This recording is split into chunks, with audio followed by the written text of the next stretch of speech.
You going to Chuck? You going to Chuck E. Cheese? What? Okay. Oh, you got It's a a watch? Spider-Man one. A Spider-Man watch. What time is it? It's morning. It's I love it. I love it. He said it's morning. oh, because it's light outside. It's It's morning. either morning time or nighttime. Oh, it's morning. Oh, it's morning. It's morning. Okay. All It's right. a sun. All right. I love it. You're like, it's morning time. All righty. Well, in this world, if you snooze, you lose. That's the truth. That's how it works. Pretty much. Yep. If you got there and you're not on time, especially with the first few things we're going to talk about, if you snooze, if you are slow, or as Casey said on CP time, then you're not going to get the grant money. That's for sure. Everybody else is going to get it from you. All right. So let's get started. We waited our 5 minutes.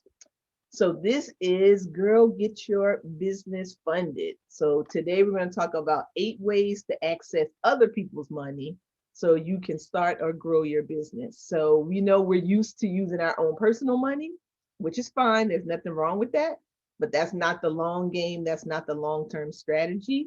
Long-term strategy has to be that you access other capital from other places, you access other people's money.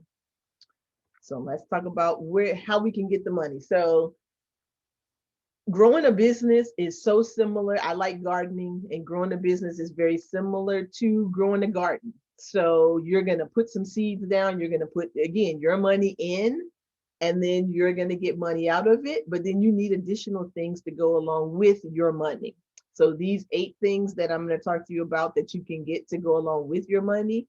One, we talked the last time that we had a workshop about grants and getting grant money, getting fellowships. So getting, again, other people to pay you for your passion for your project, using crowdfunding to get money. So rallying your family, friends, and other people on social media to give you money for your business, doing pitch competitions where you are going to go pitch your business to other people and then have them give you money.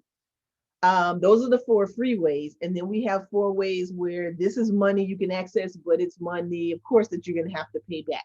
So vendor trade lines, micro loans, large scale business loans, and then business lines of credit. So we have lots of ways we can access money. So the first one is a recap of what we've done a full workshop on. So if you need the replay for that one, we can get you the replay. But grants for small businesses. So remember, even if you're just starting out, or if you've been in business for a while, there are plenty of grants out there that are available for you to apply for if you are a small business. So the grant programs right now are specifically targeting women-owned businesses, minority-owned businesses, and Black women in particular owned businesses. So if you fall into one of those 3 categories, then there are a lot of grants that are out there for you and available for you to use at this point. The one that I threw up here just real quick for this one is the same one, that Galaxy of Stars grant that we looked at and actually went and did last time. And remember, I like this one because you don't have to have your business sort of fully established in order to apply for this one. So even if you want to start a business, if you have a business idea, then you can still do this Galaxy of Stars grant. So it doesn't, I don't think this one has an endpoint on it. So if it is something that you're interested in, the $2,900 and throwing your hat in the ring for that one, then you can definitely go to galaxyofstars.org and you'll see the sign up sheet. Again, it's one of the easiest grants I've ever applied for because it just asks you basic information. So it's only asking you your name, address, phone number. You check a box as to whether or not you already have a business established, or if you want to establish a business. So you choose which category you're in. They ask you a couple of other questions and then you submit. So very easy for you to be able to get involved in this particular grant. There are a lot more grants that are available that are out there, but because today's is about a lot of different types of funding. So again, reach out, stay in touch if you want more additional grants that you can apply for. You can do your own Google search. You can use our grant share service to get grants sent to you as well. So And that's our first one. Go so ahead. Casey and Dawn, since I talked to you guys both today, this Yes. is a grant that you both, I would encourage you both to apply for,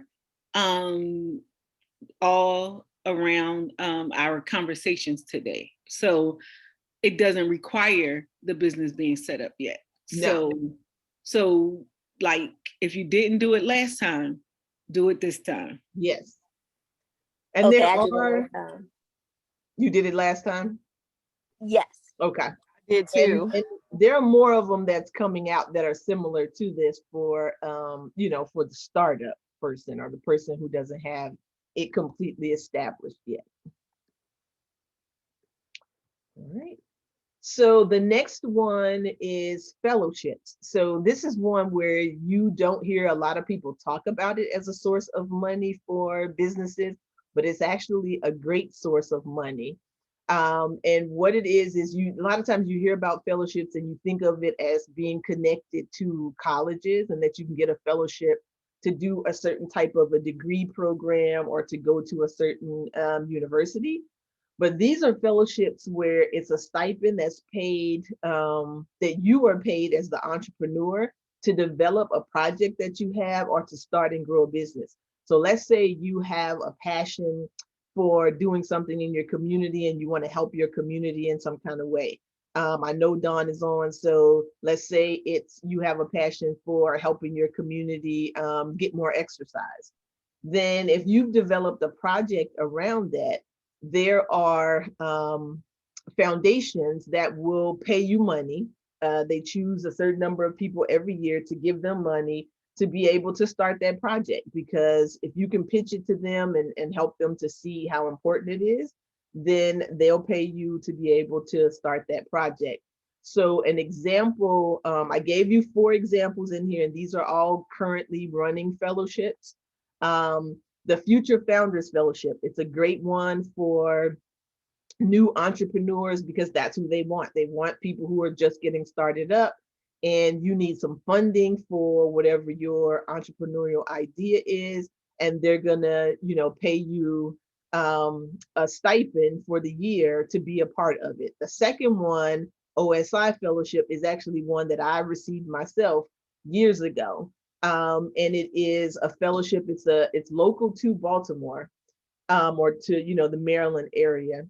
But it's a fellowship where at the time I had an idea and a passion for wanting to go into schools and help schools with students who had behavioral issues.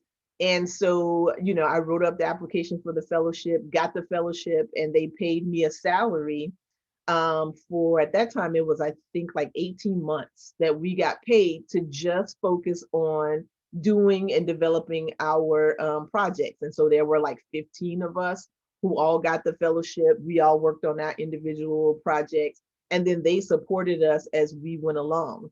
So fellowships are a great way for you to get something started if you have some idea, especially if it's an idea that can really have a good appeal to it for making change in a community. Then fellowships usually, you know, work really well with that.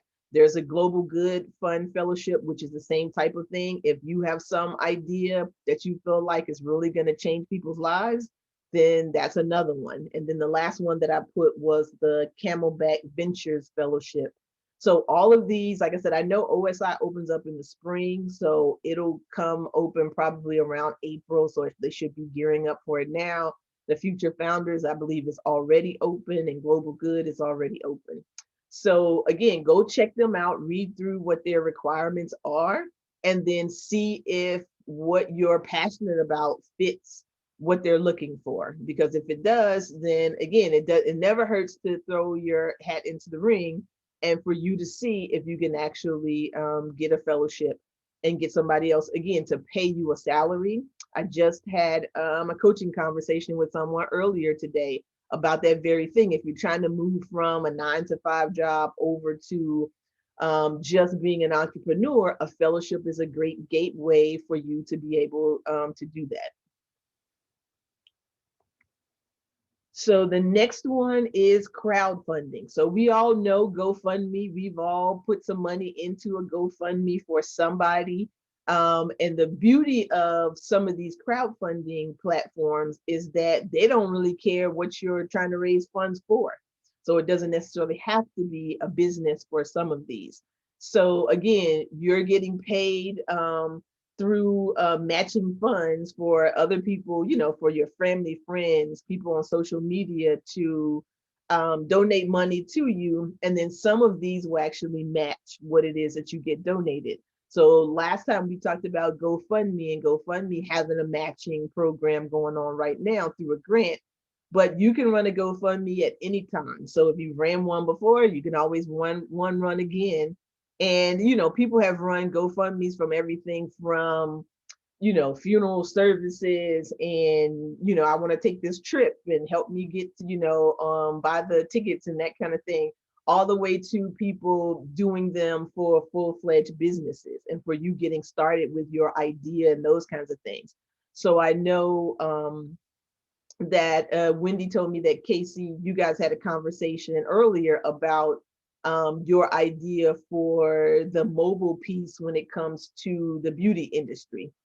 And so again, a GoFundMe could be a good place to get started with you raising funds, because that could be a very interesting thing, especially now in the times that we're in. Everybody's making everything mobile.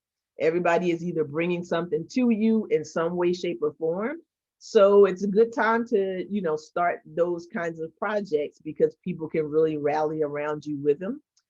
Same thing with Kickstarter. Kickstarter is similar. They do sometimes a lot of products, actual products that you created. If you have some innovative spin or innovative idea on some kind of product, then Kickstarter is good for that. Patreon is good if you provide some kind of service. So a lot of artists, musicians, coaches, speakers, you know, all of those kinds of people, even fitness people, you know. Dawn, yeah, I was gonna say, fitness Dawn, people. Patreon could be good for you, where you have specific workouts where they get access to as a part, not, you know, as being not a part of your group, but or as a, even at different levels. So it could be levels. You can have levels in Patreon, but it's reoccurring income through Patreon every month. Right. And there are a lot of people who are really leveraging that platform right now.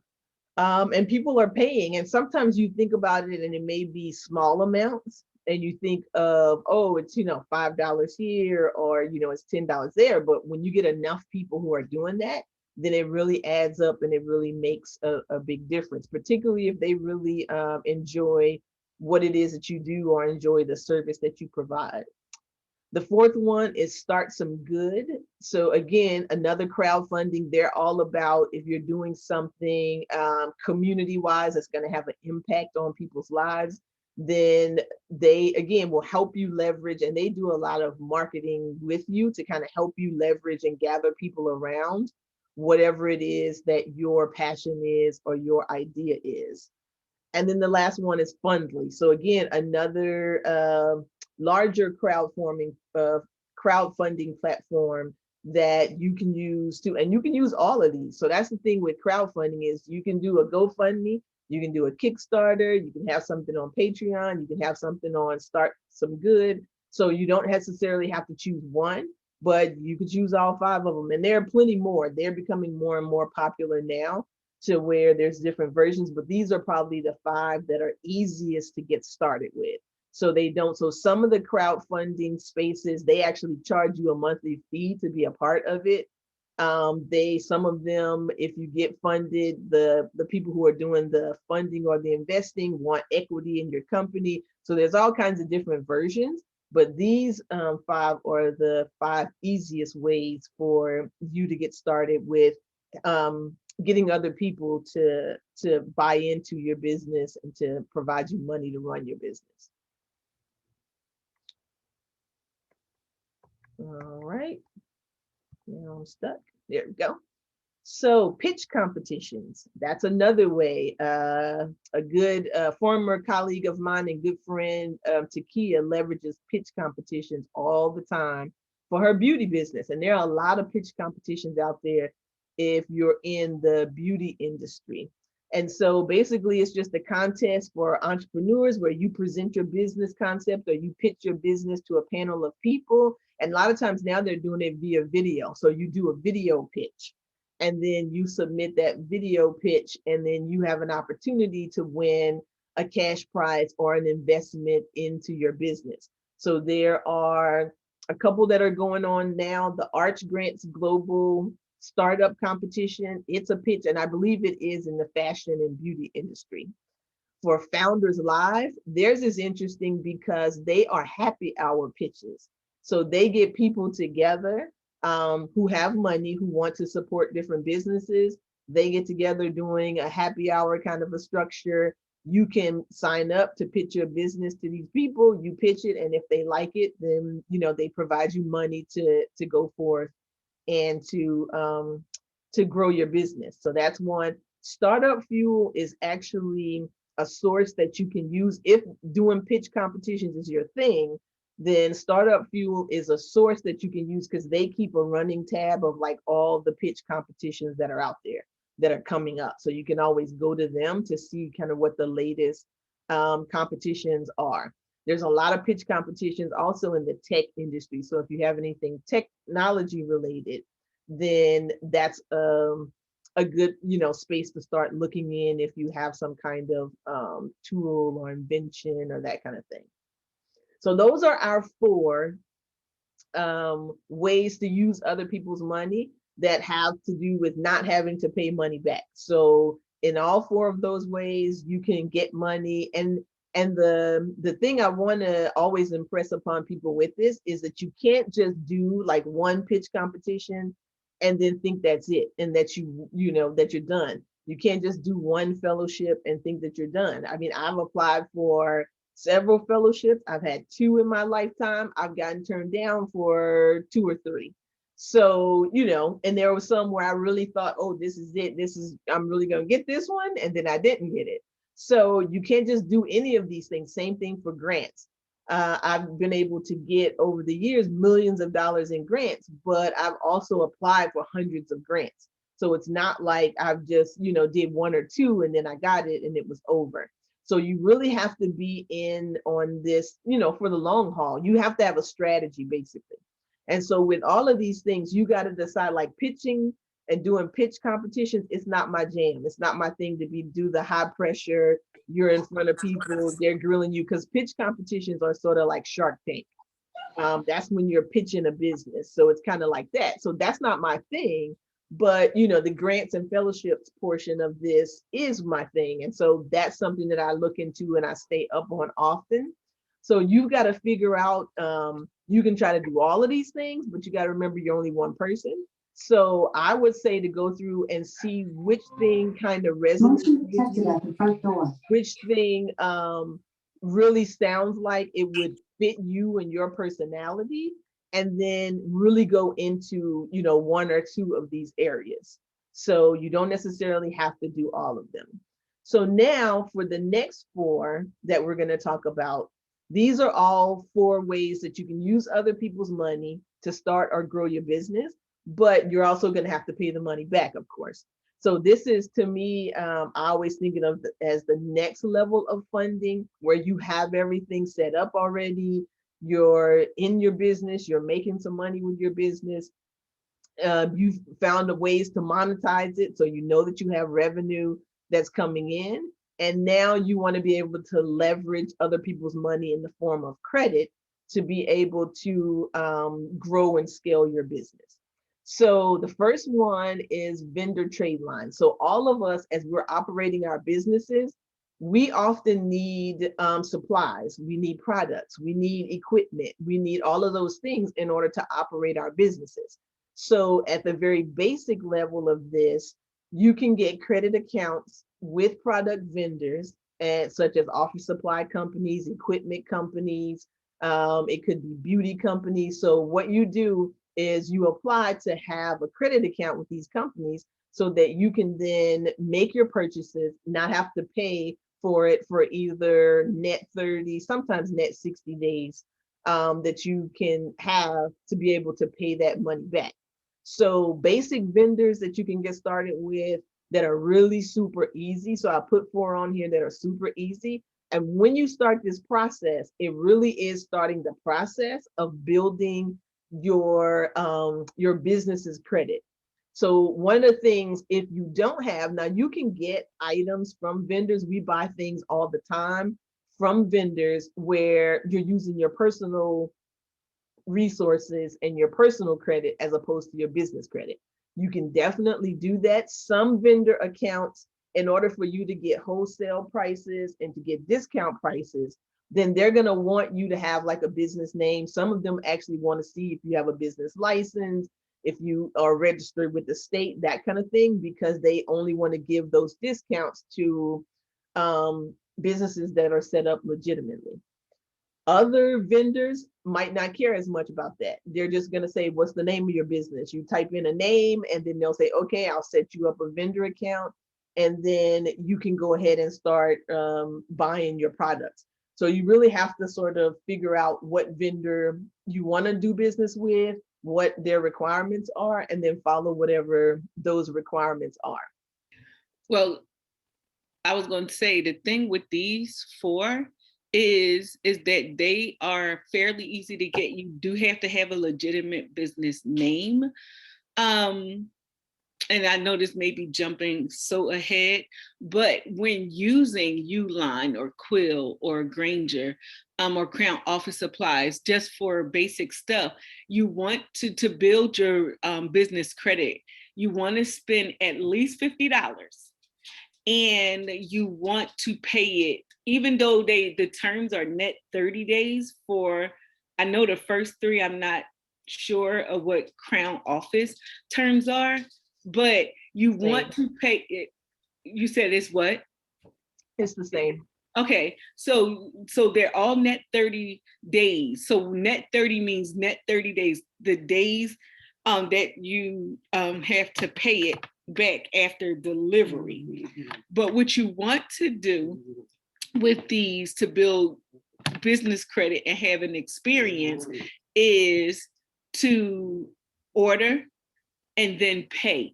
You can wait until the day that you get the email that they shipped your product or that they deliver it to your door, but you want to pay right away. That's how you begin to build good business credit. Even though they give you 30 days, you never want to take that long. And that's probably a whole nother workshop, but it is. But because no, we're it's good talking about information it, to have. Yep. yeah. So again, these are just 4 vendors, 4 easy ones, but there are thousands of vendors out there that you could, the Amazons, Walmarts, there's, thousands of vendors that you can get accounts with. The thing with this is to be strategic about which ones you go to, and having your business set up in a way that it's fundable already, that that you're going to get approved because you have the things set up that you need to get approved. So let's see, the next one, the last 3 are, again, different ways that you can leverage funding. So microloans. Microloans are something I think, again, that a lot of people don't know about. So they're smaller loans that are under $50,000 that are specifically designed to help small businesses start up or expand. And usually these microloans are offered by nonprofit organizations. So they're nonprofit organizations that are designed to help small businesses. So there are 5 of them that I listed on here. The number one, of course, being the SBA, the Small Business Administration. They have their own microloan program. And a lot of microloans, just like the grants that we mentioned in the beginning, are geared towards people who are minorities, women, people in low income areas who want to start businesses. So they really are designed to help the people like us who don't start out with an advantage. So you have the SBA one, and then there are other micro types of lenders. So Kiva is a good one. The Lift Fund is another good one to look into. So the beauty about these kinds of loans as opposed to other loans, the traditional bank loans, is one, they're easier to get. Two, they're designed for the small entrepreneur and the small business. And three, the interest rates on these are usually extremely low. So for some of them, it might be like a 1%, 2%, type of an interest rate. So you're looking at, they're setting you up for success. They're setting you up not to pay a lot of fees and things like that to be able to get to access this kind of money. So again, when you move up enough and you're ready for the microloan type of a thing, or if you have a business idea or concept that you feel strong enough about, that you feel like, I can take this loan and turn it and then start actually making a profit, then these are some, options that you have for the microloan industry. The next thing is business lines of credit. So again, we don't always want to keep leveraging our own personal credit, because after a while you get tapped out as an individual because you're constantly drawing on your own personal money.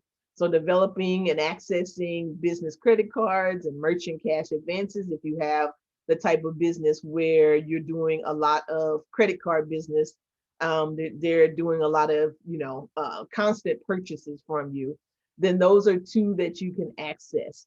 The things about business lines of credit, again, we're moving up the level every time we add another type of funding source, where again, you have to have things more and more together as you move up the scale.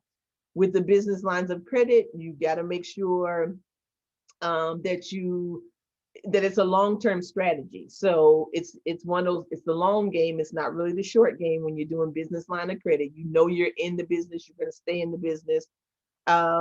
That every successful and thriving business needs to access capital. So you're going to need, as you grow your business, you're going to need to have capital.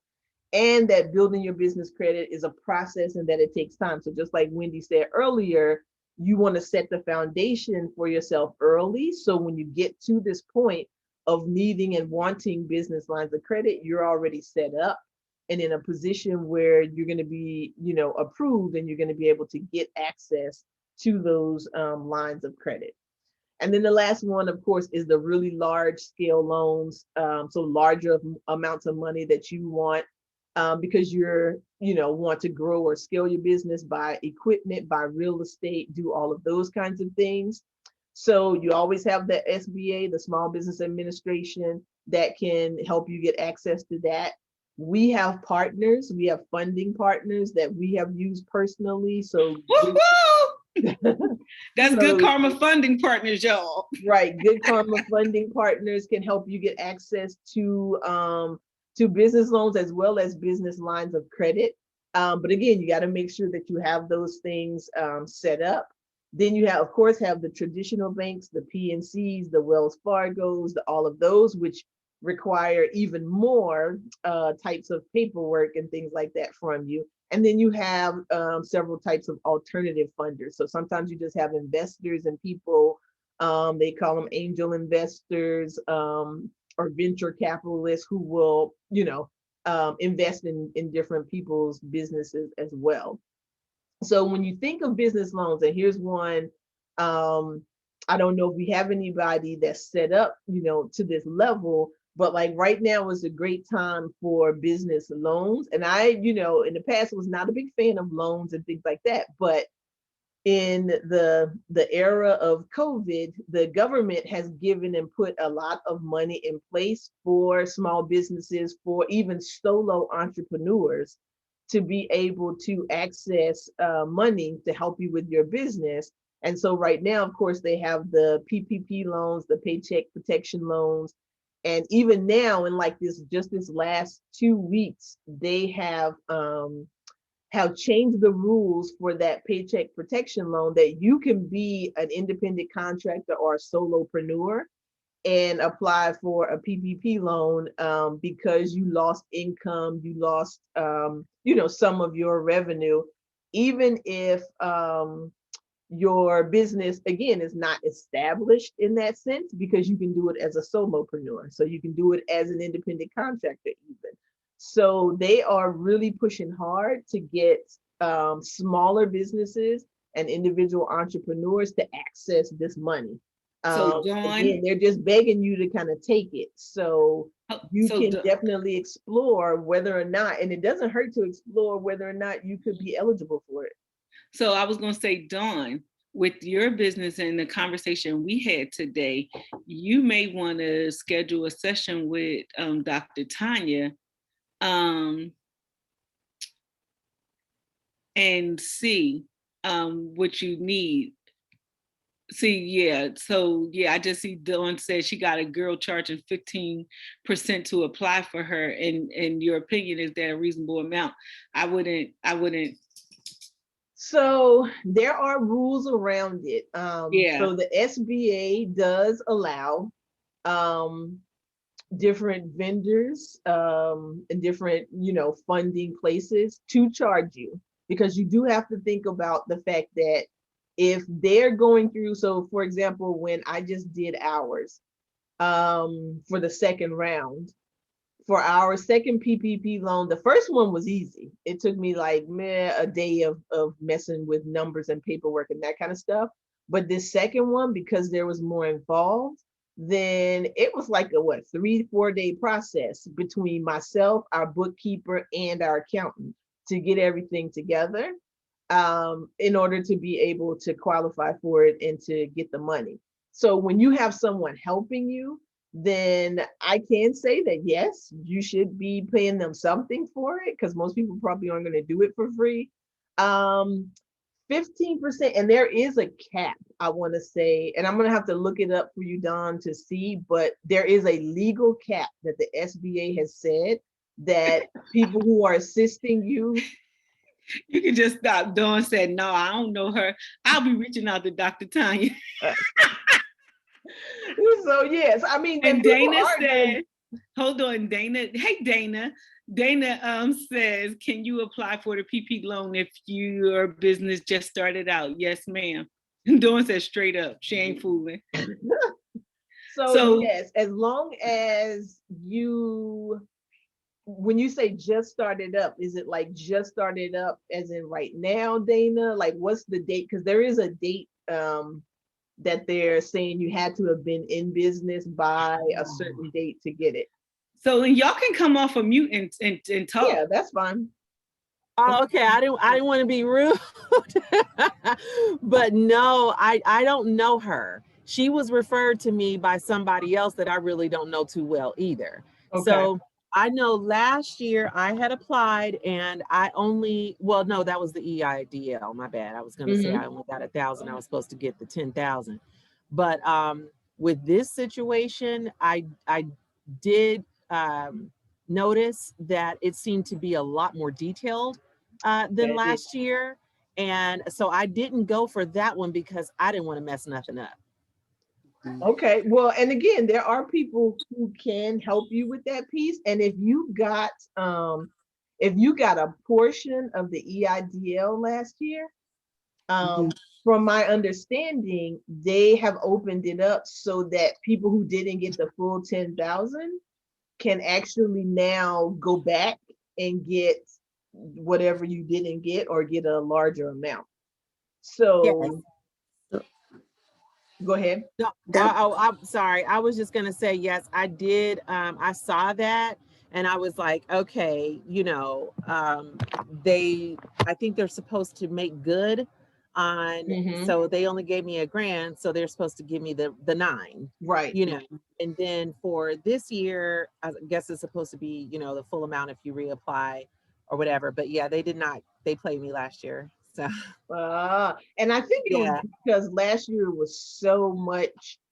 I think they were overloaded with trying to go through and actually process all that they are supposed to be processing.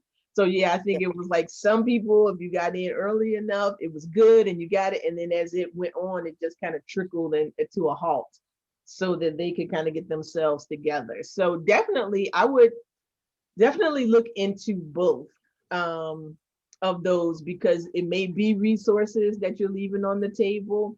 And I do know of a couple of people who are doing like direct assistance with it. So yeah, talk to me and we can figure something out. Like I said, it never hurts to look at it again. Because if you got the EIDL once, then it sounds like you were set up enough that you should be getting the PPP too. I don't understand, why you wouldn't. So you definitely, and I know that deadline is coming soon because they're trying to pause it again because they're revving up for round 3. So they're gonna do a 3rd round. So they say if it passes through Congress, they'll do a 3rd round with it. All right, I'll be in contact. So like in the Okay. next couple of days, because I want to Okay. get that done. All right. So much. You're welcome. That was Davis? my question also. I did receive the EIDL, the $1,000 last year, but I went back and they said I needed to wait for an email. I never received the email. The email I did receive, my girlfriend was saying that was a scam PPP loan email. Okay. And I'm so confused on why I haven't, like, how do I apply for the 9,000, or like, how do I go about doing that if I was eligible for the $1,000 last year? Okay. So maybe y'all can get with schedule a session, Dana. Yeah. That's what I was gonna say. With Dr. Tanya. Dana, so we can see if we can get an answer to, I mean, with the EIDL, you're talking about the SBA. So trying to get somebody to answer a question about what's going on, and with the rules changing every other week, it's like, no, now it's this, no, now it's that. So but yeah, we can definitely I can reach out to the people that I know, and we can try to see if we can get you somebody who can help to get an answer.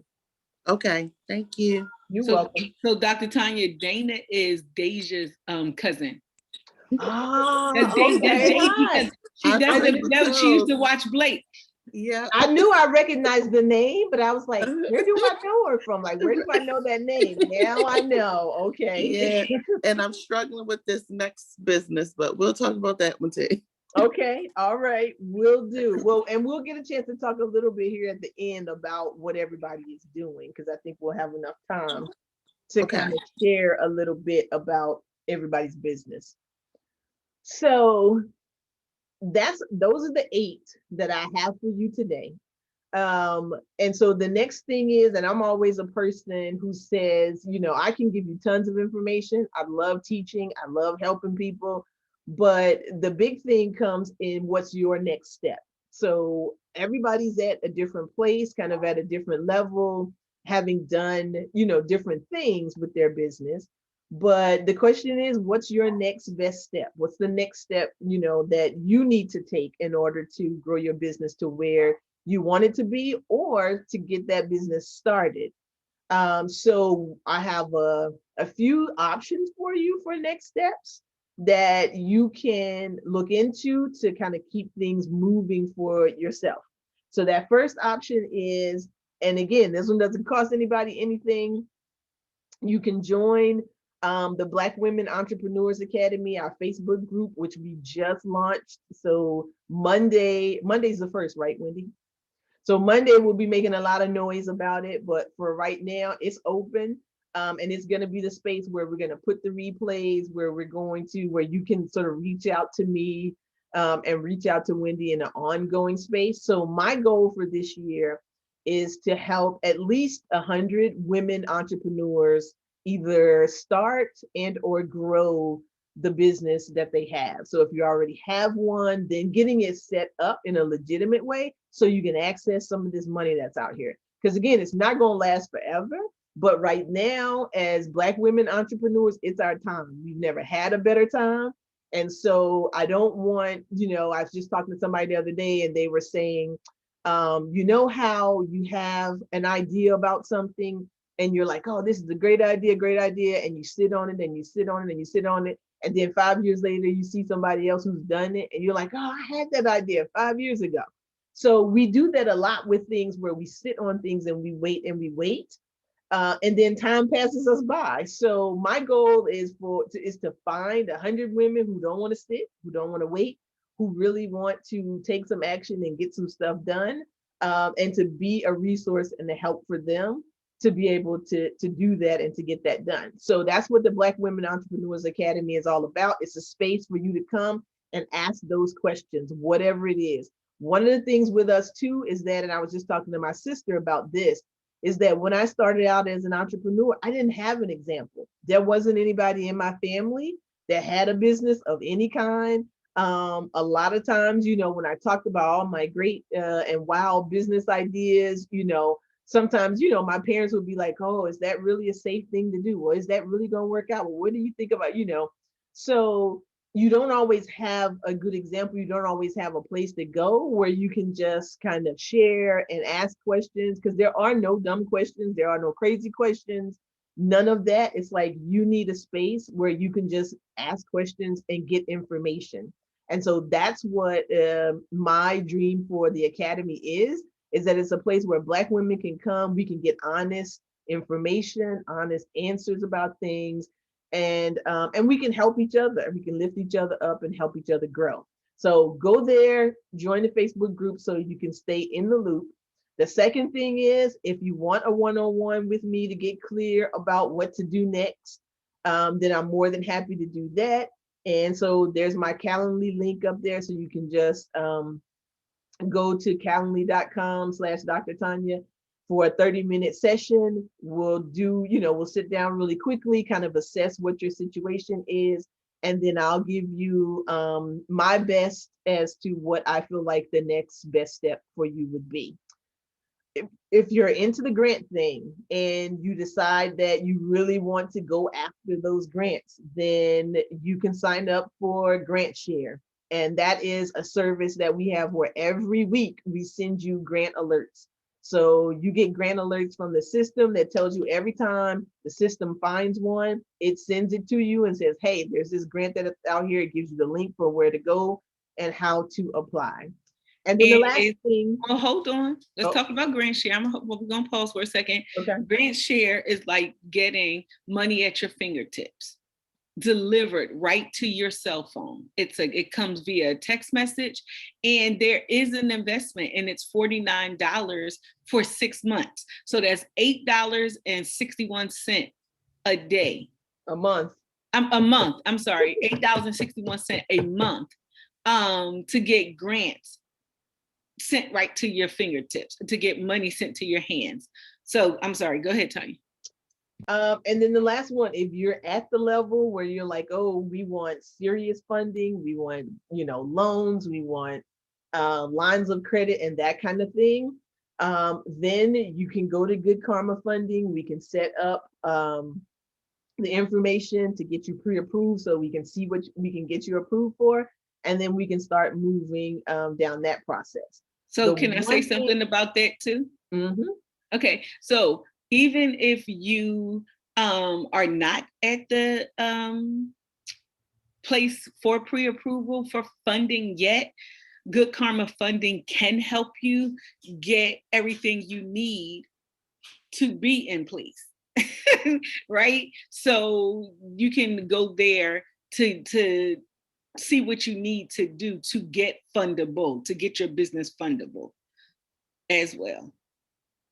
Yes. So, and that's what I was about to say with the getting your business set up so that it can be funded, and then it can be funded more easily. And whether that is through the grants, that's through the free stuff, the fellowships, all of that, because all those people are going to ask you questions about your business. So you've got to know your business. You've got to establish, a business profile and a corporate identity so that people can figure out whether or not, you are indeed a legitimate business and a business that they want to pour money into.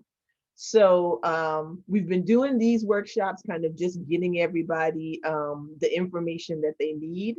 But what we're going to do probably in the next couple of weeks or so is that I'm planning to do kind of a get your business started kind of a boot camp type of thing where we're going to go. So if you are at a place where you have your business started, but you haven't set up kind of all the pieces, then it's going to work for you. And if you're at a place where you say, well, I have this idea, but I haven't really worked through all of the pieces of getting it set up, then it works for you as well. So it's kind of a boot camp type experience where we're going to go through together and walk you through all the pieces of setting up everything that you need so that you have, you know, the EIN, you have the LLC, you've got a corporate identity established online, you've got a website, and it doesn't take you like thousands of dollars to get a website and to do all that kind of stuff, but that you have a business bank account. You have like all of those things that you're going to need to get the higher levels of funding. Because even when you think about like the PPP and the EIDL, they have really relaxed a lot of the requirements right now in order to help Black people get funded, in order to help minorities get funded, in order to help women get funded. But at some point, those relaxed requirements are going to go away, and you're not going to be able to continue to get funded. So you want to make sure, as my dad used to say, that you get your ducks in order so that you can be fundable all the time and not just when we're like now in a crisis. So I am going to, let me see if I had anything else. So just again, the community, the idea for it is that it's a community. You're getting access to whatever information I know, you're going to know. You're going to get access to coaching. You're going to get access to strategy, because that's the other thing, is that sometimes we start businesses, but we don't really have a strategy for how we're going to monetize this thing. We know that we're excited about it, that it's something that we're passionate about, but you got to have a strategy for how you're going to make money from that thing. And I have been there before where I was doing something and it was all free and I wasn't making any money from it, but I was excited. But then that has to end at some point, because you got to live, you got to pay bills. So we all want to have businesses that we are actually making money from, and that we're doing what we love and we're providing that service, but you're making money too, because you deserve it and you know you should have it. So we already talked about Good Karma funding. And I think that's it. Yep. So I'm going to stop my share. And we have a few minutes left so does anybody have any questions, or just do they want to share what their business is about while we still have some time left? Don't be shy. This is a place to get your feet wet for Yeah, your, I about your didn't want to business. like seem like I'm doing all the talking. Dana, I go was ahead. just- I'll wait. Go ahead. Okay, so I'm Dana. As Miss Wendy said, I used to watch her grandson, but now I have a Twinkle Toes mobile kitty spa that I'm trying to get off the ground. Okay. So my goal right now to getting it off the ground, I'm going into people's homes where I really don't want to do that, but I'm trying to get it off the ground. But my goal is to get a Sprinter van, but go to people's homes, but be out in the van. Oh, So like a game truck, but got a you. mobile kitty That's what spa. I was gonna say, like all the game trucks that are out there where all the girls will come inside. Come on the van. Right. And they'll do all the activities and everything in the van. And then, okay, all right. And so, Dana, the thing that I said to you about having the little boy spa day, I don't know how to go about that. That's why I said, Miss, I'm going to call you, because I don't put everything diva. Right. How do I incorporate my little men? Because I would love my Blake to come against my nails. because I think it's very important to teaching our young boys about pampering themselves, and it's just not for little girls. If I think about it long enough, I can come up with something. I've been working on it. If I think about it long enough, everybody on here can tell you I can come up with something. Okay. Give me a minute. But let me think about it, because it's not the first thing done. So if I do some research, I can find it. But I had the party that I just did. I had one young man, and he Okay. didn't want to take pictures. He did get a manicure, but he didn't want to be involved with the young ladies with the picture taking. And so I'm trying to strategize that too, how to Right. incorporate And probably because my, he was the only little boy there. yep. So, Mhm. and it's like, I think if you brand it where you are offering it to parents who have sons who have parties, Mhm. just like, and you just gotta, you gotta shape it in a way where it's appealing to a little boy as opposed Right. to, because what you have right now, based on what you said, is set up for girls. So I can For see all why he was girls. like, yeah, like I can do some of this, but not all of this. Right. So yeah, I think it's branding it, a version of it Mhm. that will really work for little boys. Right. So just in a brief look, Mhm. somebody has baby shark, pampering. So it had little sharks in the water for the boys and things Okay. like that. That's just a quick look. Okay. A quick Okay. look. Okay. Yeah. So I'll keep looking, but that's just a Okay. quick look. Okay. Mhm. Well, that's my main thing. I'm getting ready to set up my 30-minute session Okay. because I have And a lot of questions. that's definitely one that I see that has a lot of potential, especially given what we all just went through with Mhm. being stuck in the house, on quarantine with COVID, kids Mhm. being so disconnected from each other that when Mhm. parents do have a chance to get out and to get the kids out and to do Yep. stuff, they're gonna be all over every kind of activity and party that they can get their hands on. Right. So yeah, definitely getting yourself set up now. I can see you being quite busy, with that one, and especially because it's mobile. Because I know before COVID, there were a lot of those that were kind of like popping up in malls and in places like that where Yeah. the girls would go there. Right. But the mobile idea, and this is the era of being mobile. It really is. Yep. If you can create Mhm. a come to you kind of a thing, then you're Everything gonna is be in a good perfect. space, right? Because everything has moved to, oh, I'll bring it to you. So Right. yeah, I Mhm. like the idea. Thank you. But Okay. that's all I got. All right. That's a really good idea. Mhm. Thank you. All right, Dawn, you were gonna say something? Okay. Yeah. So I was talking to Wendy earlier, and I was telling her some directions I was thinking about going in terms of a bike trainer and also my own branded bicycle. Mm-hmm. So I really had never thought about the idea as far as like taking it to the community as something to offer. I think that's somehow I could kind of put that together. But basically, my business is fitness, Okay. and my business is working with women.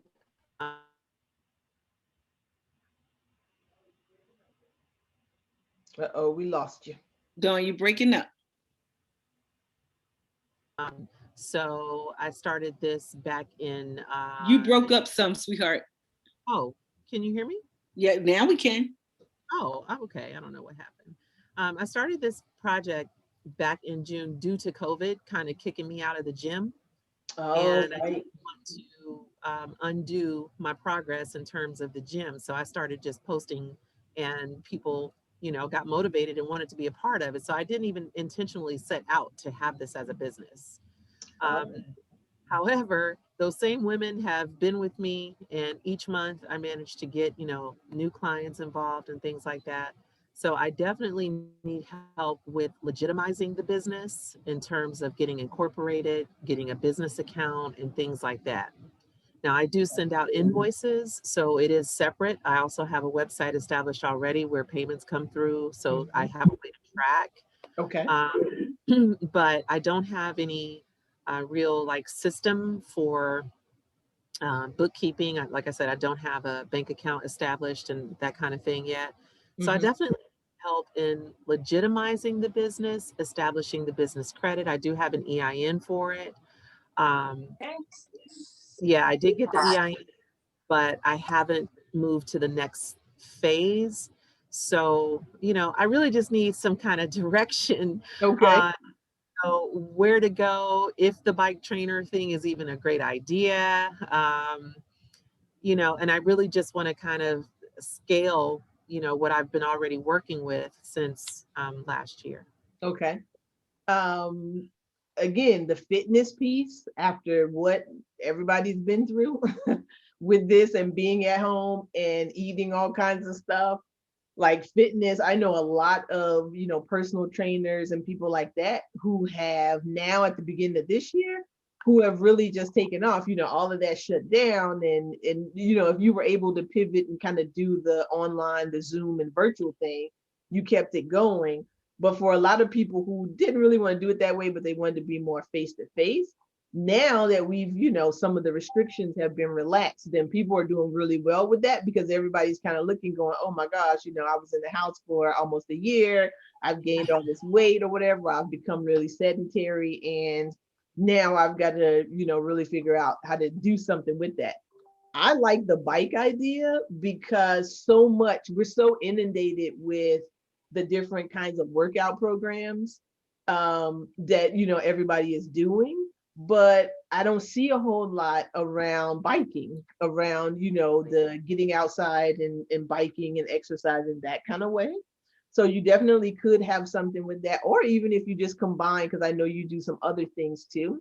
So just figuring out like variety in exercise, because I think that's one of the things too, like everybody sells kind of their program, their thing, their one way. But if you could package something that has some variety for people, that might also be something that's appealing too. So definitely let's have a conversation and see what we can come up with. The one thing that I can say about me, and I actually just had a session this morning with someone around the same type of thing that you just said, where she's like, I just need some direction with this. I need to figure out which way to go. I can say that that's my zone of genius, is sitting down with you, taking what you have and helping you go from, okay, this is kind of what I've been doing with this, all the way to like, here's your plan. And then you just go and work your plan and fill in, you know, the pieces of it. So yeah, I'd love to have a conversation. Yep. And I was scared to even tell people about the bikes because I didn't know how it was going to be. I thought people might kind of give me the side eye a little bit, you know, but I love my bike. And, you know, you see it all over Instagram with me riding, and now I'm doing the stationary ride. So thank you so much. You are welcome. And I think the same thing happened with running. Like, you know, there was a time a few years ago when Black women were like, oh, we don't run, we don't run, we don't run. And now, you know, Black girls run. Like, that's, you know, you got Black people running all and walking all over the place. So I think the same thing happened with the biking part. Thanks. You're welcome. All right. Anybody else want to share anything about their business and what they do? Ask a question. I love that my family is on here. Yes, I just love that my family is on here. Hi, cousin. Hello, hello. Hi, little cousin. Hi. So we wanted to chime in. So we just started Rose Girls Beauty a little less than a month ago. It was actually all the genius idea of this little one here. She's 7. Awesome. She had to make bracelets so that she could make money or sell them to make money to give money to kids that needed it. So we kind of started with that initial idea and then grew it a little bit more. We started to, I guess, do some things to substantiate the business. We do have a website. We do have our LLC done. We have our EIN number. And I literally just applied a few hours ago to start with the business bank account as well. So we've at least started with some of the things in the process. Awesome. But I certainly do feel that we could benefit from a strategy meeting as well to be able to figure out what next steps are. I'm doing it all on my own, trying to figure out how to grow the business. But to be quite honest, that's not necessarily my area of expertise. I work in human resources. So that's not what I know. And just trying to figure things out via Google. And certainly this platform has been incredibly helpful thus far with the meetings that we've been able to zoom in on. And cousin Wendy, you know, I love you to pieces, because when I don't know something and you can tell I don't know, she comes in my inbox and says, hey, cuz, this is what you need to do next. And I appreciate that level of support coming from experts in the field, you know, for those of us that really don't know. And certainly this is incredibly vital and very helpful to us. So thank you. I guess I do need to know what next steps are in even trying to initiate that 30-day combo. So before you even say something, I just want to shout out little Christina up there. Listen, this is Rose Girls Beauty. This is their lip gloss. There's Victoria, right? And so this is the little lip balm holder, and the lip balm come in several different scents. The packaging is simple, cute, and very fresh, just as the lip balm is. It's very smooth. It's made with all natural ingredients. The girls make and pour them themselves. So if you all, these are my little cousins, they my babies. So y'all go ahead and check out Rose Girl Beauty over on Instagram and click the link in their bio so they can make some money and help some other kids. And each order comes with a handwritten thank you telling you what charity your purchase is helping to support. How awesome is that? Awesome. I love it. And yes, it is a good product. When we got it, I was asking Wendy and I was like, that's it? And she was like, yeah. I was like, oh, that is really nice. Because, the packaging is great because you don't really expect to get the holder, and things like that. So I think that you guys are off to an awesome start with what you're doing. And the fact that the girls, came up with it themselves. They really want to do this. They want to give back. My head is like spinning already with ideas of places that you can go, organizations like Do Some Good and those kinds of, because they love those kinds of things where it's like, I have this business that I want to start, but I'm also trying to do some good with it. I'm also trying to, help out my community and those kinds of things with it. So definitely, I think that you do have the beginning pieces together, and it really is just about strategy, about figuring out where do you want to go with this. One, because you're talking about, you doing it and helping the babies do it. And so it's like, where do we want to go with this? How do we want to scale this? How large do we want to get, with this?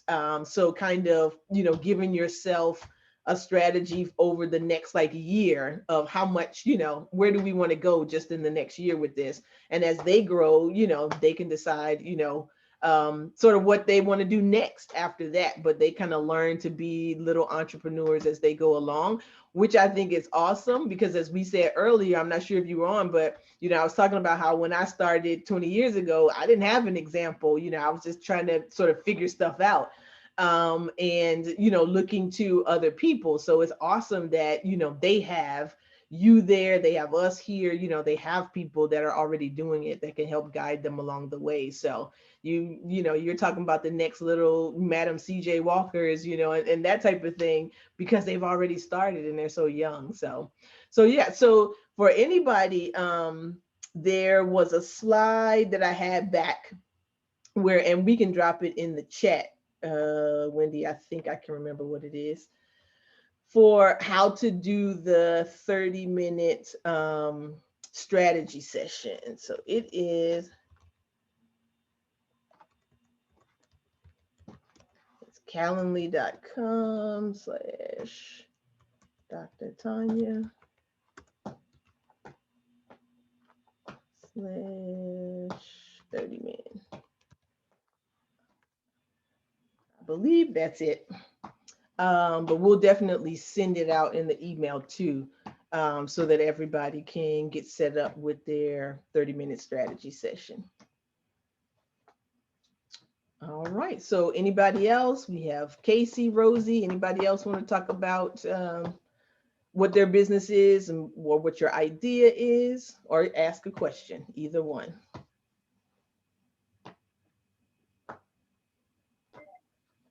Hi, this is Rosie, and I apologize for the delay. I actually was meant to be on here at 4 o'clock and just time got past me. But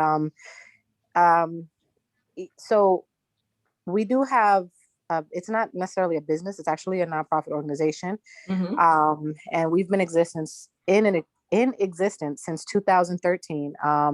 It's called SOAR, Hospitality and Travel, and we're a nonprofit organization. looking to empower underserved youth in inner city communities, looking to become change agents in and building, or empowering them in the areas of hospitality, business, entrepreneurship, and management. And Okay. we're also working on opening up a charter school. And I'm from New Jersey, so Oh, nice. we're sort of, we have the 501c3 fully incorporated 501c3 nonprofit organization. And though we started in 2013, we kind of went on a little bit of a hiatus. It's like almost as soon as we received our EIN and our status, life happened and we ended up having to kind of halt our projects and what we were working on at the time. So just recently, since COVID, actually, I've been able to really sort of focus, my team and I have been really able to focus on the mission and sort of getting back into things. And then also sort of scaling down on where we want to be located in terms of our first, the flagship school, the charter school. And so one of the things that, we were sort of toiling with is the idea of sort of how to get the word out about what we're doing. So because we're a startup, but we're not, you know what I mean? Like we've been in existence since 2013, but we're kind of just sort of getting our feet wet again. And, building our website and just kind of doing all of that. And we don't want to put the carriage before the horse type of thing. You know what I mean? So it's like, how do we, what strategy, I guess, should we use, in terms of getting the word out there and not being too premature at it, you know what I mean? And taking premature steps, in terms of getting the word out there, in terms of getting, networking, and in terms of getting funding, because we want to build and brand our organization, while we're in the process of trying to build and get the school together. But we don't anticipate the school opening for another 3 years or so. But in the interim, we want to make sure that there's traffic, and there's everyone knows who we are and what we're trying to accomplish for the nonprofit side of it. So we've had, some differences of opinion, if you will, about what we should be doing first. And that's kind of like where we are now. Like, all right, I'm like, let's just go for it, because for me, I'm the president, I'm the founder. And, the onus is on me to really get this up and running. And I feel like because there was that gap from 2013 to 2020, 7 years, I'm like, there's no reason why we need to wait. There's no reason why we need to scale back. Like we need to go full speed ahead. But I don't want to be thinking out of emotion. I want to do it and strategize, and I want to be able to, be effective with it. So right. So do you have a full board in place for your nonprofit? Yes. Okay. Yes. So there needs to be some agreement, of course, because you talk about the funding and the fundraising side of it. You're going to want everybody to be on the same page so that you do move forward and you don't have any hiccups with moving forward this time. Definitely. So the one thing I will say with the nonprofit side is that's where I come from first. Okay. And then I moved over to where I am now, to the for-profit side. So I had my own youth development nonprofit for about 10 years. And so what I'll say with that piece is, because when you're, as a for-profit, you get to make sort of all the decisions unless you have a partnership, and that type of thing. Right. You're coming from the nonprofit side and you've got a board, then yes, you are sort of the chief decision maker, but you got to get everybody else to be in line with what it is that you want. So the thing that I suggest on the nonprofit side is to have strategic planning sessions with your board members, because that's what's going to help everybody get on the same page and be able to move forward, as opposed to you as the executive director doing, kind of in your own mind doing things, but then coming back to them and then trying to get them to be on board with what it is that you want to do. It's almost like you got to get everybody in the boat together. Right. And everybody's got to figure out, okay, which direction do we really want to steer this ship? Okay. And so that's what I would recommend, just, off the top of my head, is a strategic planning session with your board members, which, can be done on Zoom. We could do it on Zoom. You and I definitely can have a one-on-one so that we can kind of talk a little bit more about the organization itself. Okay. And the school piece, Tanya, because Dr. Tanya won't say it, but she's helped to build 2 charter schools and been principals of 3 charter schools, right? Oh, wow. Yeah, that's my background. That's where I come from. Wow. So if you That's need a awesome. consultant in that, well, we were starting a charter school ourselves, but we Oh. ditched that. Yeah, we decided. Uh-oh. We ditched it. Now, is there a reason why? Just for my own sort of knowledge? Having done 3 startups for other people, well, not for others. So I did it in different ways. So the first time I was the principal of a startup in DC. And so we built the thing from ground up. Then the second time I assisted, I was on the board. So I didn't want to be in the day-to-day because I was working on my PhD at the time. And so I was one of the founding board members. So I assisted with the startup from the board level. And then the third time I did it from a consultant level. So I kind of did it like from all 3 perspectives that you can do it. And just like with us doing it, I just didn't really want to do it again. Like people always think I should. But personally, I was like, man, I've done this thing 3 times. And it's not the easiest road to go. And I've seen it, on the board thing. And that's why I said to you, what I said about let's talk later about the board piece, because as the board member, a founding board member of that charter school, that was one of the pieces early on that we didn't get right. And it was the bane of that person's existence who wanted to start the school the whole time that school was in it. And it's closed now because that piece didn't get done right. And so yeah, you really got to get that piece right, because otherwise it can go all sorts of directions.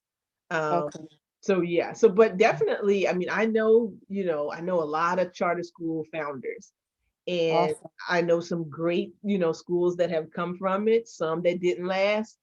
And I think, the reason why I'm so passionate about funding now for businesses is because for those that didn't last, that was the reason.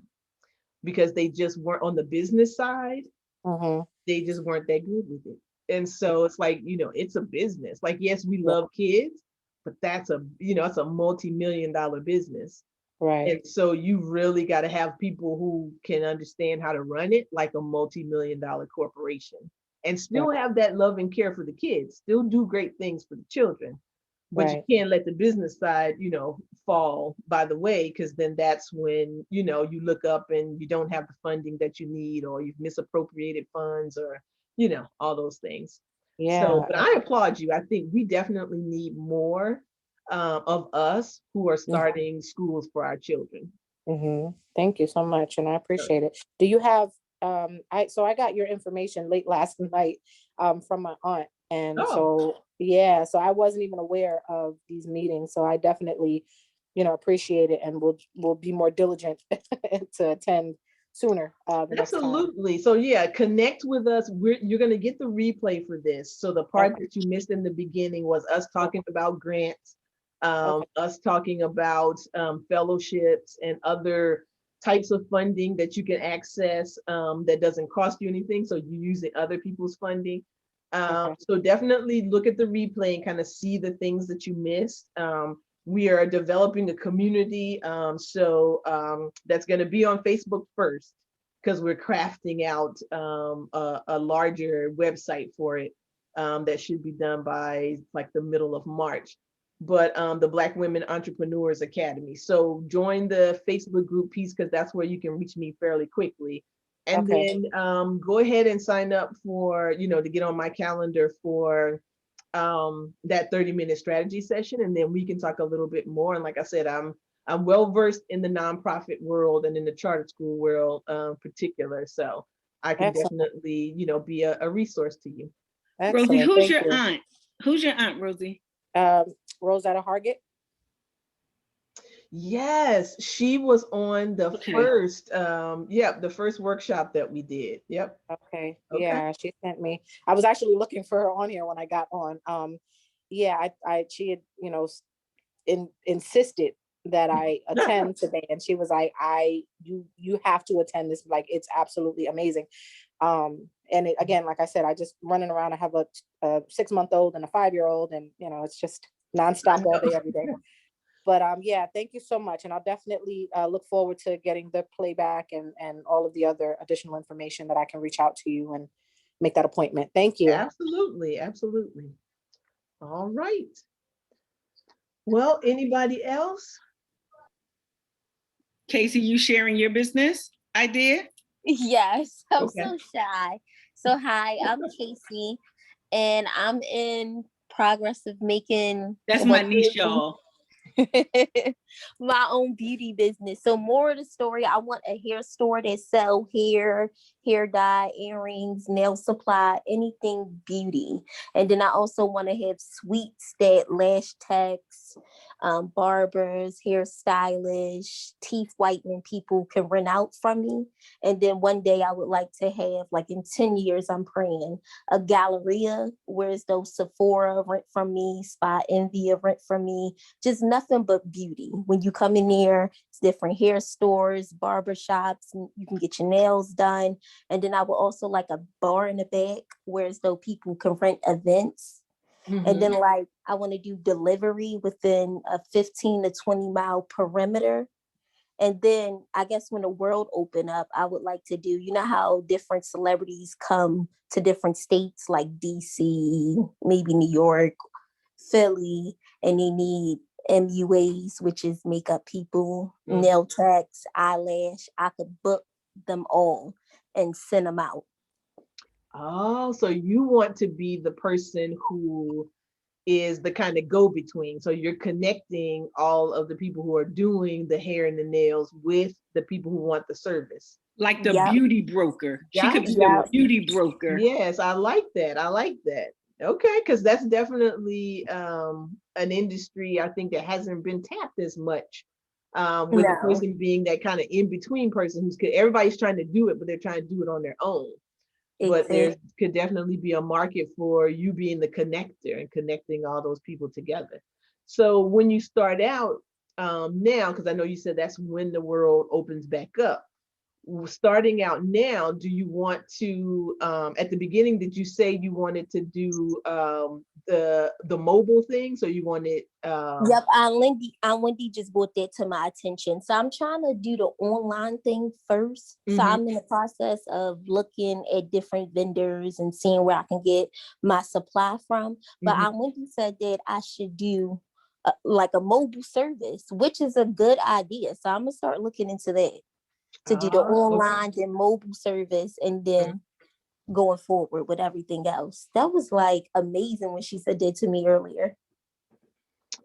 Yeah, because if you're thinking of, so when you say online, so you want to set up an online spot where people can come and then purchase the hair, purchase all the supplies. Yes, makeup bags, flat irons, makeup brushes, anything beauty, little tiny handbags, earrings, necklaces, waist beads, anything beauty, hair dye, So beauty definitely utensils.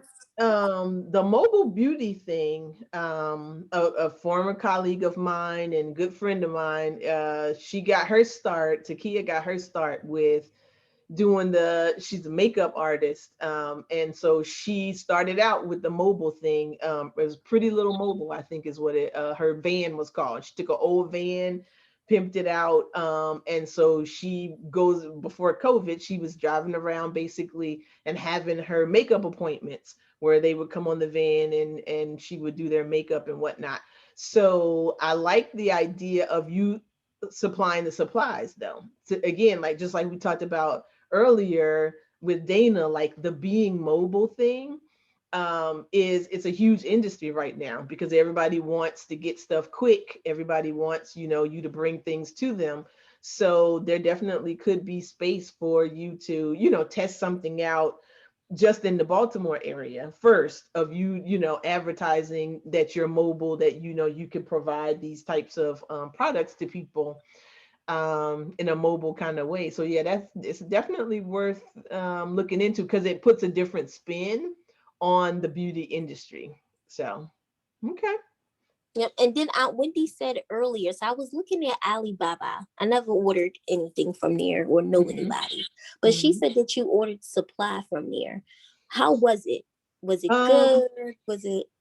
So it depends. I know Don and I have had these conversations too about Alibaba. So because they're the connector between all things Asia and the US as far as you getting stuff really cheap from China. A lot of the products that you see in our stores, you can then get direct from those people who are supplying it. But there's a couple of things, and I just saw Don put in the chat, the shipping is horrible. So yes, you're gonna have to wait for I don't know how long or pay a way high price.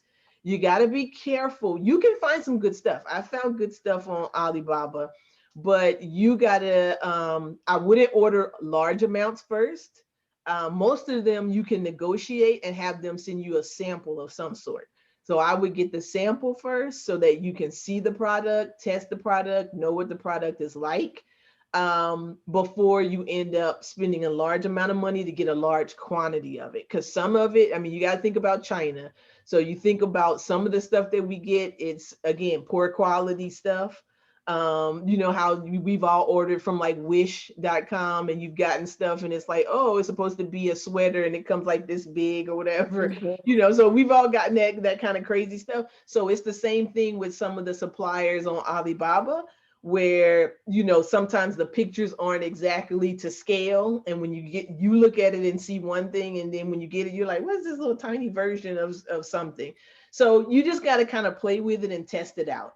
I've ordered things from them before, but I had to find a vendor that was a good vendor for me to use. You're going to have to do the same thing. So you're going to have to test out some people and really just ask a lot of questions when you contact them. And build a relationship. Yeah, and be as detailed as possible about what you want. Because again, you know, sometimes they have pictures up, but it's not exactly, you know, what you're going to get. Another a way to test them out better might be like AliExpress because it's faster and it's built more for the consumer than for the business who's trying to buy large quantities. But you can kind of test some stuff out. And there's another site, what's it called? DH Gate is what it's called. It's similar to Alibaba and AliExpress. They do the same type of thing. So you might want to try them out too. And I know there's a third one. I'll have to think about what it is. But again, you have some options. You just have to, you know, you just got to play around with it a little bit, especially if you're talking about hair, you know, and stuff, because you can't really tell from a picture what the quality is. Okay. And then, all right, I want to ask you this too. So how do you do the process of, all right, so I know you need your wholesale license to resell stuff. Then Aunt Wendy was talking about business credit. So you get your wholesaler license, and then how do that line up? What is the process? You set your business up first, and then you get your wholesale license. Right, because then once you set your business up, they'll give you, they'll let you wholesale or buy it at wholesale prices all day long. Once they know that you have a business set up, then they give you the cut rate. So if the thing is, you know, if it's sold for $5 regular retail in the store, then you'll be able to get it for $1, you know, for $2, because they know you need to mark it up when you sell it. So so they agree to sell it to you at that wholesale or lower price. For the business credit piece, if you're dealing in product, having lines of credit is going to be important for you because you don't want to have to spend all your personal money to buy all your products. So that's what happens to a lot of people, is that they, you know, are selling a product, but then they buy so much of that product, and then you got all these boxes of stuff sitting at your house because you can't sell it, you can't get rid of it, or you got too much of it. So having a business credit card, for example, that's in the name of your business, then you can leverage that. You can use that credit card to then be able to buy your product. That way, then you make your money, you're paying off some of the credit card, and then you're using the credit card again to buy more product. That way, you're not using your own personal household money, bill money, that kind of thing to fund product-based businesses. So you want to get yourself set up so that you are going down that road to be able to get business credit. And sometimes the vendor itself, just like we talked about at the beginning, the vendor will give you credit and say you can get this much product and not have to pay for it right away.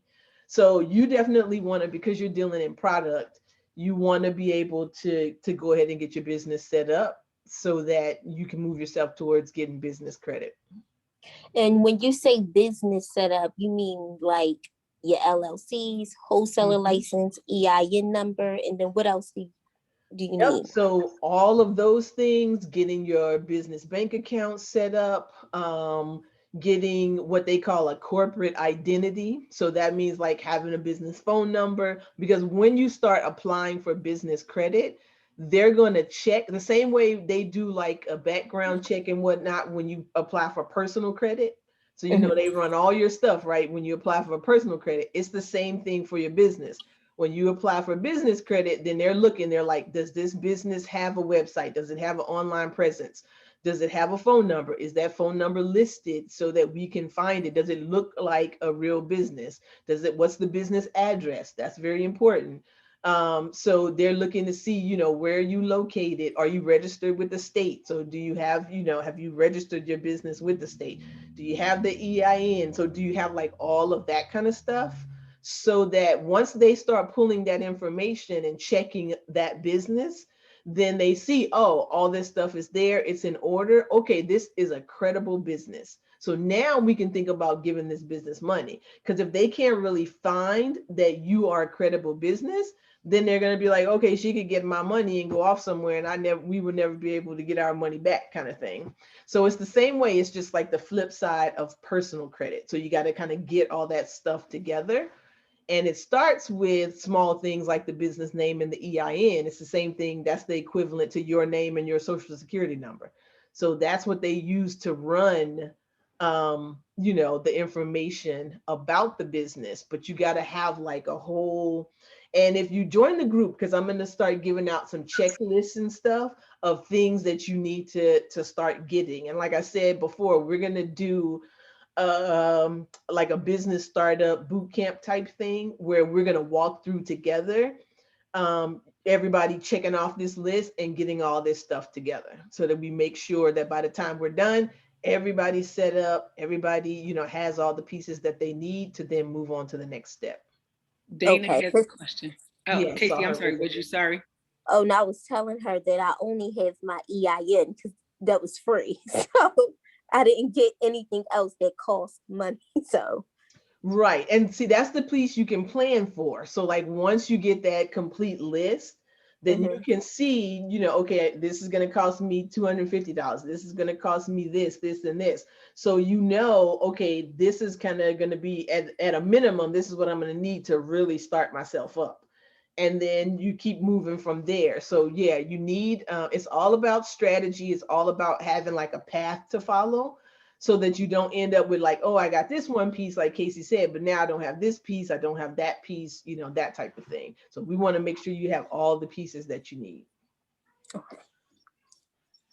So my question, well, you kind of like answered it. So if you do have your LLC business account, EIN number, and a website, you can apply for a business account, a business credit. You're on your way. So you've laid the foundation. You've laid the foundation. And so you're ready to kind of go to the next level. So we have to make sure that we check with like phone number to make sure you have a credible phone number for your business, that you have a credible address for your business. Once you've got those things, then you are going to want to start to make that step out into getting like vendor credit. So, and you got to Trade be, there's a lines. strategy to where you apply first. So Okay. you don't want to jump out and then go, oh, I want a MasterCard. And then they're like, oh, you don't have any other credit with anybody else. No, we can't give you a MasterCard.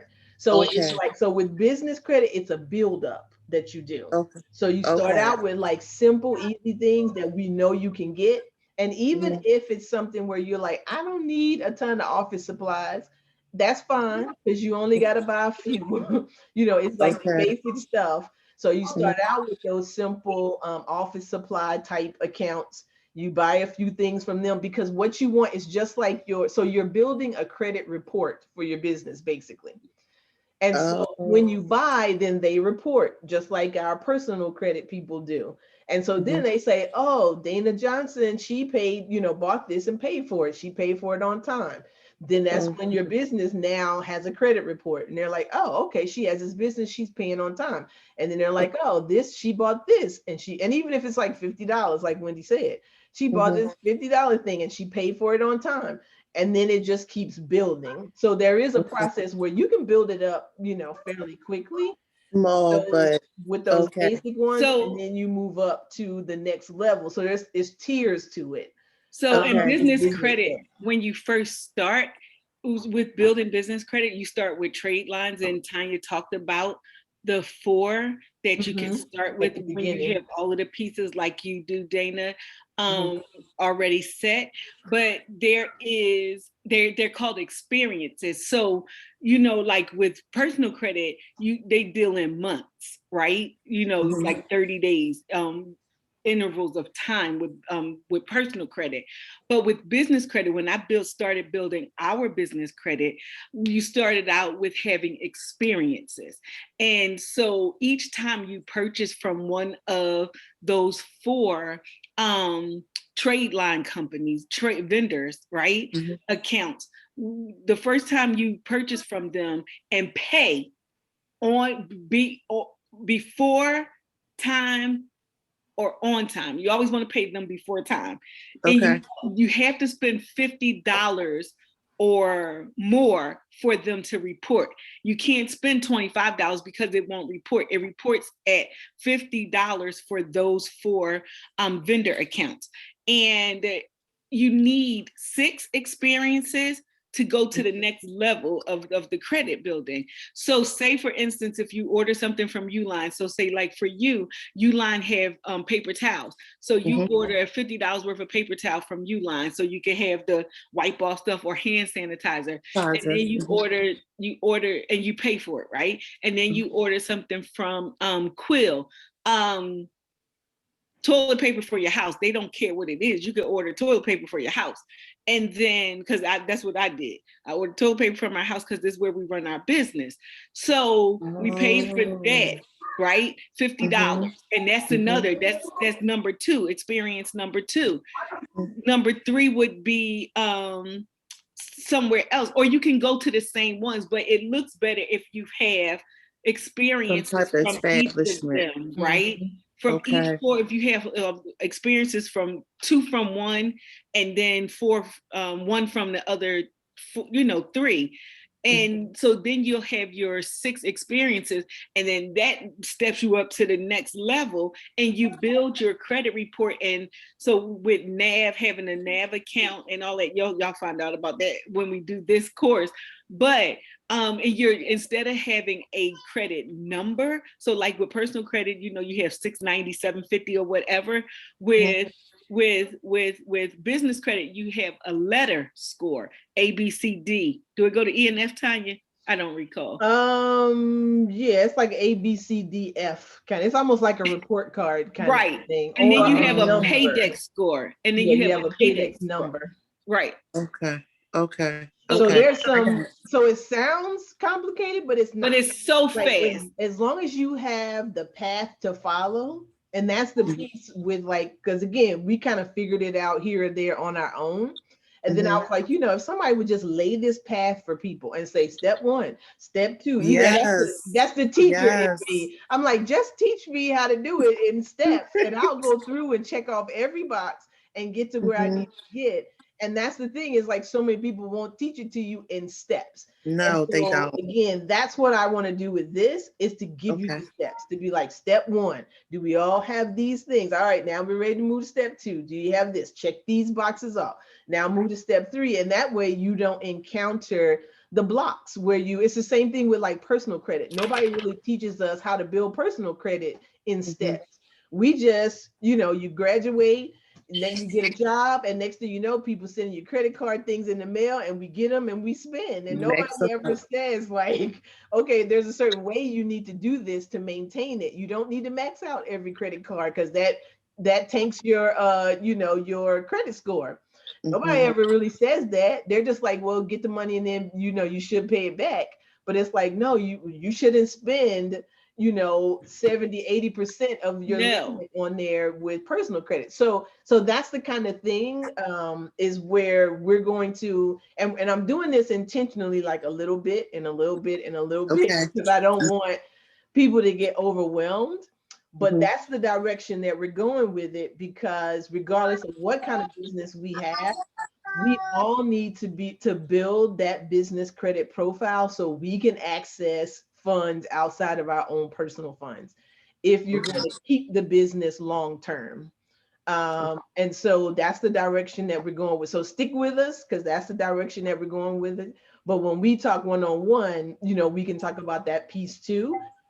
If you're ready to get there sooner rather than later, again, because I know you're buying things too for for the van, for the kids, that type of stuff. So you have all this expendable stuff that you're going to need to be able to have money for. So and you can get it start building your trade lines. Yes, once you have the rest of the pieces. Once you have those pieces together, you can go ahead and start down that path. So this has been it's been exciting, amazing. I've really enjoyed it. I always enjoy the interaction more than just me teaching and talking. So this last 30 minutes, actually it's been about 45 minutes now, has been just the most for me, because I love the Q&A. I love, actually talking about what it is that we're doing and how we can all kind of help each other. So if there isn't anything else, again, don't forget to hit me up on the Calendly link, get on my calendar. I'll be more than happy to have a conversation with you and provide any guidance that I can with what your next steps are. And that's the thing, just keep thinking and asking yourself, what's my next best step? So don't stop. Don't feel like, oh, this is too much, I'm overwhelmed. Join the Facebook group. You can always access us and reach out to us there. It's all about us helping each other out and growing together. And share this with any other entrepreneurs, Black women entrepreneurs, Absolutely. I love the fact that Rosie's aunt, shared it with her, that Rosetta was like, listen, you got to be on here. You got to join this, because that's what this is all about. That's exactly, what we want to have happen, is that you share it. We have to, stop holding back stuff from each other as Black women and saying, oh, I can't tell you this because you're going to lose something. No, we're all going to win together. And so, share it with as many people as you can. Thank you, Dawn. All right. Yes, absolutely. Yay. All right. Well, ladies, have a fantastic rest of your weekend. Work on that business. Look for those grants. Again, apply for, even no matter where you are, still throw your head in, apply for some grants because you never know, you just might get that money. And that's what we're all about. All right. Have a good one. Thank you. Have a good weekend. All right. Bye-bye. Bye, everybody. Bye. Thank you. You're welcome.